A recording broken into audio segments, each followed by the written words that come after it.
So we're going to run through some testing on these PV strings. All of them have 7 panels on different orientations, but before we do it, you need to make sure you've got your test set correctly configured. You can see here I'm using the PVCheckS Pro, which is different to the PVCheckS we've used before, and we're using Trina panels. So you can see we've got a 440 watt panel.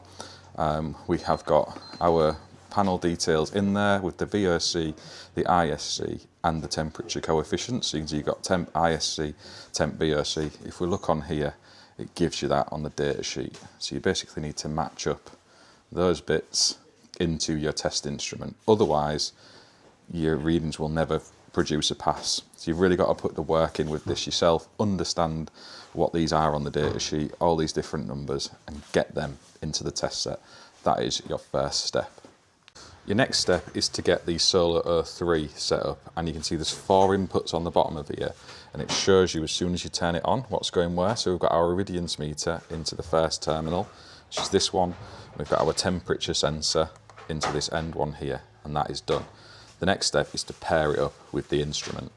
So I've just returned this back on to show you that process, but it's automatically paired with the test set. You can see there we've got an Irradiance value of 0 because we're inside. I don't think it's going to pick anything up. A little bit, look, so it's jumped up to 7. Once we take it outside, that'll fire right up. We've got our temperature of 24 degrees, which is correct.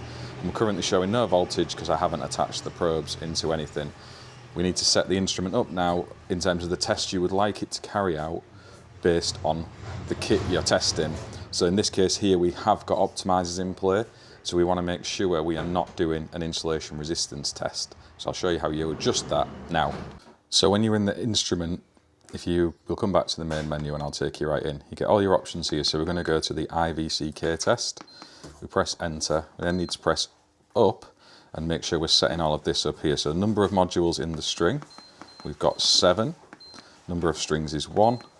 And then we want to take our insulation resistance test to off because we are not testing that with these, and everything else I think can stay the same. So we then need to press the save button. Data saves, and it should then show you on the main screen the panels we're testing, the number of modules, and then all of these are set right. So we're not going to do an insulation resistance test. So the next step is to take this up to the roof, which I'll get the guys to do and film that up there in just a second, and attach our probes onto a suitable test point, ready to carry out the test. So you can see we've got the Irradiance meter up here on the roof, and this is to record precisely what the generation would be expected to be producing. So you've got to be really careful to set it at exactly the same angle and orientation as your panels, because that is what's going to send the data back down to the receiver. And equally with your temperature sensor, we usually just pop it underneath there, so it's recording roughly what the panels are seeing down at ground level, and we can get that test result now. So next up is to run the test. You can see we've got the Irradiance meter up on the roof there because we're measuring our watts per meter squared. We've also got the temperature up there. It's very, very warm, as you can see. That isn't inaccurate. It's absolutely mapped in when you're up on a roof surface around the panels.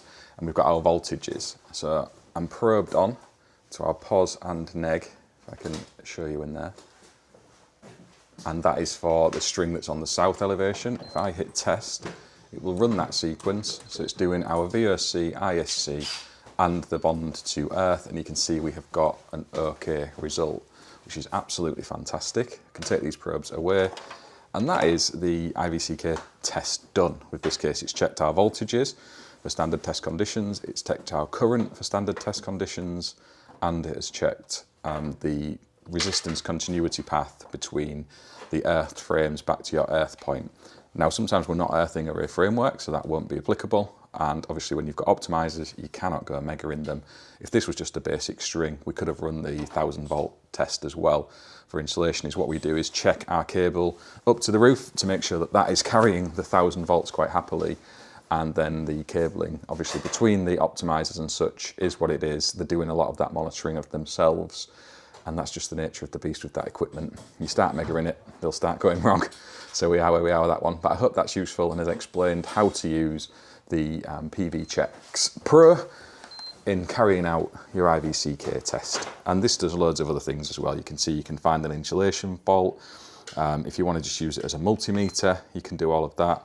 And also, if you're struggling with setting up the instrument, so say we're in the IVCK test, if you press help, it shows you where all your connections need to be. So you've got positive going to the positive of your string, negative going to the negative of your string, your Irradiance meter up there doing its job, and then you've got your connection to earth, and your connection to the earth framework, and away you go.